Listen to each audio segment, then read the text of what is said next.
बिस्मिल्लाहिर्रहमानिर्रहीम, अस्सलाम वालेकुम। मैं हूं सच चौधरी एक नई वीडियो के साथ हाजिर हैं। इस वीडियो में हम बात करेंगे डिप्टी स्पीकर की उस रूलिंग से मुतलिक जो केस चल रहा है, उस केस के हवाले से मुख्तलिफ सहाफ़ी इस सारी सूरत हाल पे क्या कह रहे हैं वो मैं आपको इस वीडियो के अंदर बताऊंगा। मुख्तलिफ सहाफ़ियों की मुख्तलिफ किस्म की आरा जो है वो सामने आ रही है। कुछ लोग हैं वो वज़ीर-ए-आज़म इमरान खान पर बड़े अजीबो गरीब किस्म के इल्ज़ामात लगा रहे हैं। कुछ लोग हैं वो इस सारे प्रोसेस में मुख्तलिफ अदारों को निशाना बना रहे हैं, और कुछ लोग हैं वो आगे बढ़ने का एक रास्ता है, एक हल है, एक तजवीज़ है, उसके ऊपर बात करते हुए दिखाई देते हैं। सबसे पहले मैं आपको बताता चलूँ कि सदीक जान का हम तस्करा आज करेंगे। उन्होंने अपने ट्वीट में एक में कहा, वो बड़ी ज़बरदस्त उन्होंने बात की, वो भी मैं आपको बताऊंगा आगे चल के। लेकिन सबसे पहले मैं आपको जो चीज़ शेयर कर लेता हूँ, उनका एक ट्वीट है जिसमें वो कहते हैं कि सहाफ़ियों का एक तबका अमेरिका की पाक दामनी, पारसाई और ईमानदारी की कस्में खा रहा है। हालांकि शवाहिद मौजूद हैं कि अमेरिका कैसे हुकूमतें बनवाता और गिराता है, कैसे नापसंदीदा हुक्मरानों सियासतदानों को माजी में कत्ल तक करवा चुका है। नून लीग की मोहब्बत में इन्हें अमेरिका को भी बाप बनाना पड़ा बेचारे।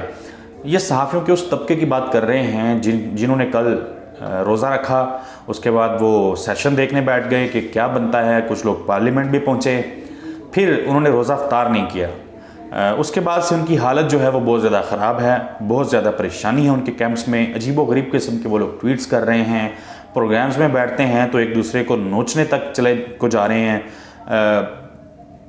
आप सब लोग तमाशा देख रहे हैं जो चीज़ें हो रही हैं। तो उसी सहाफ़ियों के तबके के बारे में ये बात की जा रही है। फिर सदीक जान ने एक बड़ा अहम इंकशाफ किया। वो कहते हैं कि मुत्तहिदा अपोजिशन ने मनसूबा बनाया है कि आज सुप्रीम कोर्ट में समाअत के मौका पर मुनहरफ अरकान समेत अपने तमाम साबिक़ MNAs को कमरा अदालत में लेकर जाएं।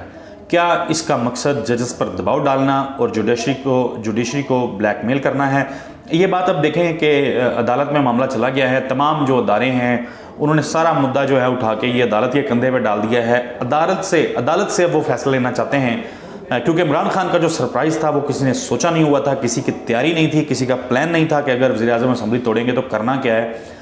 तो अब वज़ीर-ए-आज़म ने असम्बली तोड़ दी, असम्बली तहलील हो गई, सदर ने असम्बली तहलील करने की मंजूरी दे दी। उसके बाद निगरान वज़ीर-ए-आज़म के लिए PTI की जानिब से नाम तक चला गया।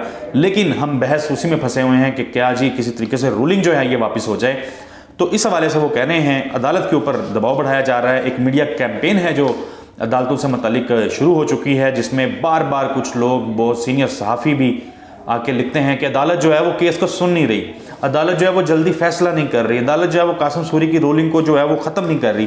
तो इस तरह की चीज़ें की जा रही हैं। खैर आगे बढ़ता हूँ, अंसार अब्बासी साहब का आपको बताऊँ, एक छोटा सा मुख्तसर सा उन्होंने ट्वीट किया, जामी ट्वीट, जिसमें वो लिखते हैं कि फौरी इलेक्शन सियासी व माशी अदम इस्तेहकाम का वाहिद हल। कोई शक नहीं है, अगर पाकिस्तान ने अब इस्तेहकाम लाना है पाकिस्तान में तो आपको इलेक्शन में जाना पड़ेगा, उसके अलावा कोई हल है ही नहीं। अगर आप ये समझते हैं कि रूलिंग जो है वो ख़त्म हो जाएगी, उसको जो है वो उस हवाले से कोई अदालत फैसला दे देगी और उसके बाद हालात ठीक हो जाएंगे पॉलिटिकली, तो ये नहीं होने जा रही है। मैं आपको बता देता हूँ, ऑब्वियसली PTI कहेगी कि भाई आप स्पीकर के जो इस्तेहकाक है उसको चैलेंज नहीं कोई कर सकता, तो अदालत फैसला कैसे दे सकती है।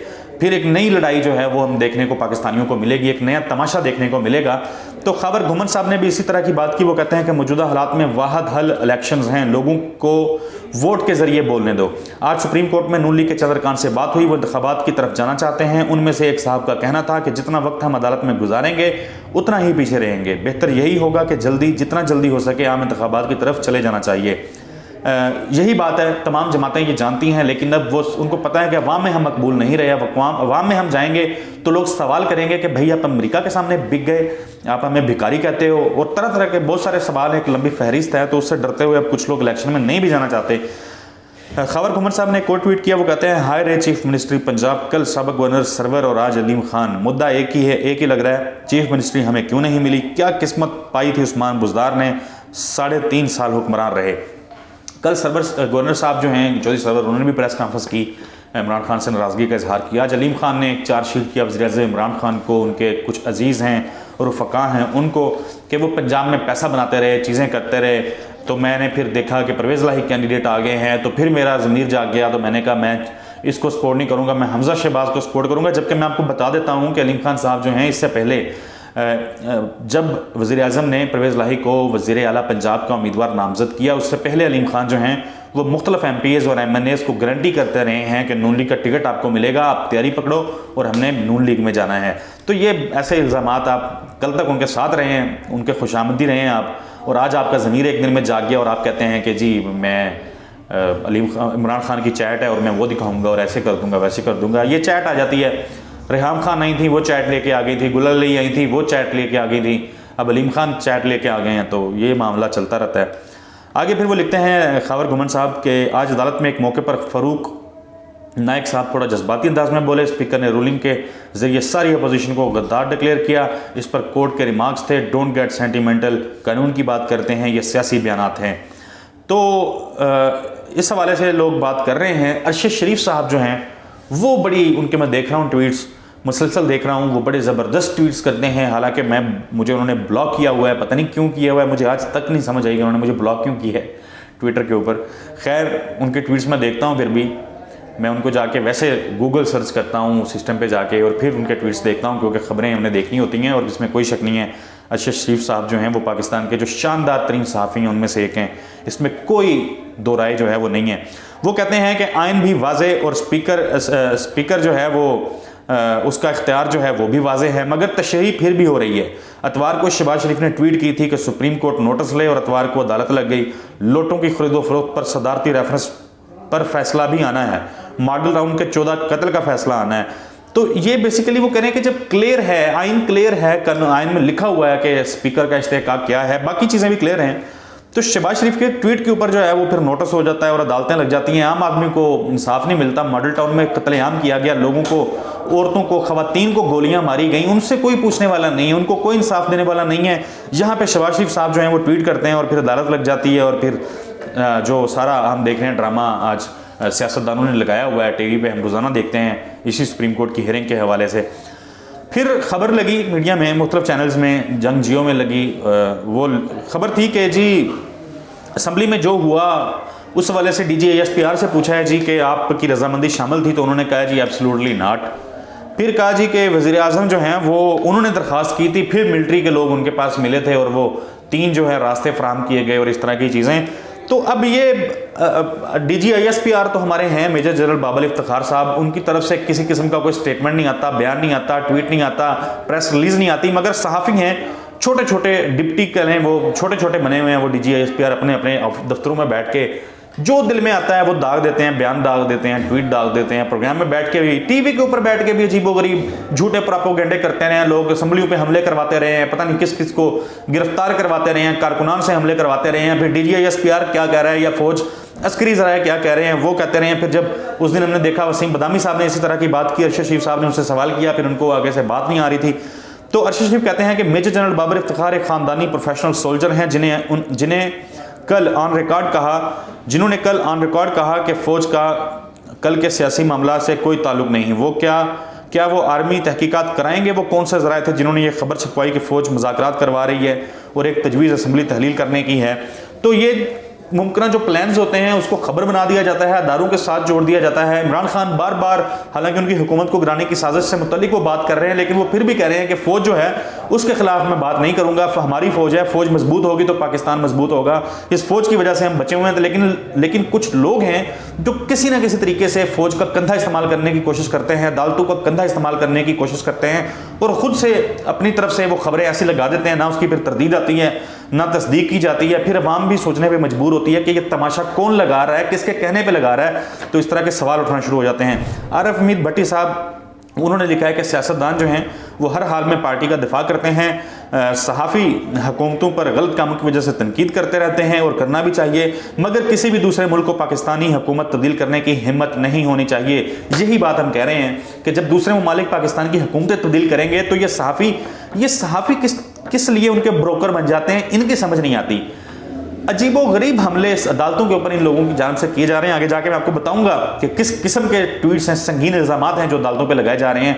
कामरान खान साहब कहते हैं कि थोड़ा सब्र कर लें, जुलाई के पहले हफ्ते में पूरी कौम बज़रिया इलेक्शन फैसला सुना देगी, जल्द सुप्रीम कोर्ट से भी फैसला आ जाएगा। क्या क्या कल इमरान खान का तहरीक अदम एतमाद कौमी असम्बली में मुस्तरद करवाना अपनी कौमी हुकूमत तहलील कराना आइन से गद्दारी थी या नहीं? वैसे कल अपोजिशन के साथ बुरा हुआ। कामरान खान बहुत गजबनाक किस्म की ट्रोलिंग कर रहे हैं उन लोगों के ऊपर जिन्होंने अचकन सजा के रखी हुई थी, अचकन बना के रखी हुई थी, बैठे हुए थे कि किसी तरीके से बस जाएं जाके वो शेरवानी पहने, अचकन पहने और जाके वज़ीर आज़म बनने का हलफ उठाएं। कोई सदर बन के बैठा हुआ था, कोई वज़ीर ख़ारजा और वज़ीर कानून बन के बैठा हुआ था।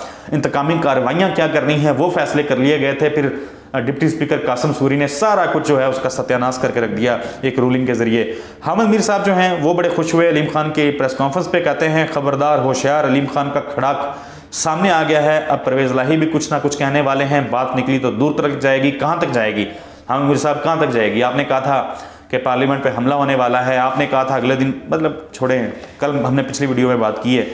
गरीदा फरूकी साहबा कहती हैं कि इंसाफ में तखीर इंसाफ फराहम ना करने के मुतरादिफ है। सुप्रीम कोर्ट को चार्जशीट कर रही हैं, सुप्रीम कोर्ट को आईना दिखाने की कोशिश कर रही हैं गरीदा फरूकी। वो कह रही हैं इंसाफ में तखीर इंसाफ फराहम ना करने के मुतरादिफ है।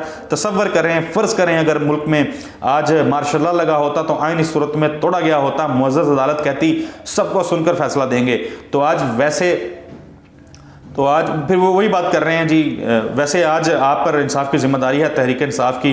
फिर वो आगे आखिर पे फिर उसी तरह से पूछ रही हैं कि अफ्तारी का मेन्यू जो है वो क्या है। कल भी इन्होंने जजेस जो हैं उनको तनकीद का निशाना बनाया था, सुप्रीम कोर्ट को तनकीद का निशाना बनाया था और कहा था कि जी वो उनको रोज़ा लगा हुआ है जजेस को, इसलिए वो फैसला नहीं सुन रहे। आज फिर उसी तरह की बातें। जजेस को निशाना बनाने की समझ नहीं आती, क्यों निशाना बनाया जाता है? जजेस को तो निशाना नहीं बनाया जाना चाहिए। फिर वो कहती हैं सुप्रीम कोर्ट अगर कौमी असम्बली में हुए गैर आइनी गैर कानूनी इक़दाम को किसी भी तरह जायज़ करार देती है या दरमियानी रास्ता, तो तारीख में आइन तोड़ने वाले हर इक़दाम, हर डिक्टेटर को आज की सुप्रीम कोर्ट की जानिब से तहफ़्फ़ुज़ फराहम करना ही समझा जाएगा। आला अदलिया पर ना सिर्फ पाकिस्तान के जमहूरियत का बल्कि तारीख़ का भी बोझ है, बहुत बोझ है जी, कोई बोझ नहीं है। सबको पता है कि डिप्टी स्पीकर का इख्तियार है, वो रूलिंग दे सकता है। ये सिर्फ ख्वाब थे जो टूट गए, सुहाने ख्वाब सजाए हुए थे लोगों ने कि शहबाज शरीफ की गवर्नमेंट आएगी, बिलावल वज़ीर ख़ारजा बनेंगे, फजलुर रहमान सदर बनेंगे और अय्याशियाँ होंगी हमारी। बहुत से, मैं गरीदा फरूकी साहबा की बात नहीं कर रहा और साफ़ियों की बात कर रहा हूँ। फ्री में जाते हैं, बैरून मुल्क दौरे करते हैं, अय्याशियाँ करते हैं, प्रोटोकॉल्स मिलते हैं, खाने खिलाए जाते हैं, बड़े बड़े लंबे चौड़े खाबे होते हैं, टूर्स मुफ्त में हो रहे होते हैं। फिर लोगों के ऊपर निज़ामात तो हज के भी लगते हैं कि लोग हज भी मुफ्त में करके आते हैं। तो ये सारी चीज़ें, सारा तमाशा हम लोगों को मालूम है, लोगों को मालूम है, पाकिस्तान के बच्चे को मालूम है। असदुल्ला खान साहब जो हैं वो आखिर पे उन्होंने एक बड़ी ज़बरदस्त बात की है। वो कहते हैं कि कई पॉइंट्स जजेस अपनी क्लैरिटी के लिए पूछते हैं, कुछ बातें सवाल की शक्ल में होती हैं, इन सवालात को रिमार्क्स जजमेंट बनाकर पेश किया जा रहा है। अवाम होशियार रहें। असदुल्ला खान साहब बड़ी ज़बरदस्त वीडियोस करते हैं, अदालतों में जो होने वाली मुख्तलिफ कार्रवाइयाँ होती हैं, समातें होती हैं, वो लोगों तक पहुँचाते हैं और फिर वो बताते हैं कि मीडिया पे जो रिपोर्ट होता है इस हवाले से क्या सही था, क्या गलत था। खैर, ये थी मेरी आज की वीडियो। अगली वीडियो तक के लिए मुझे इजाज़त दीजिए, अपनी दुआओं में याद रखिए। अल्लाह हाफिज़।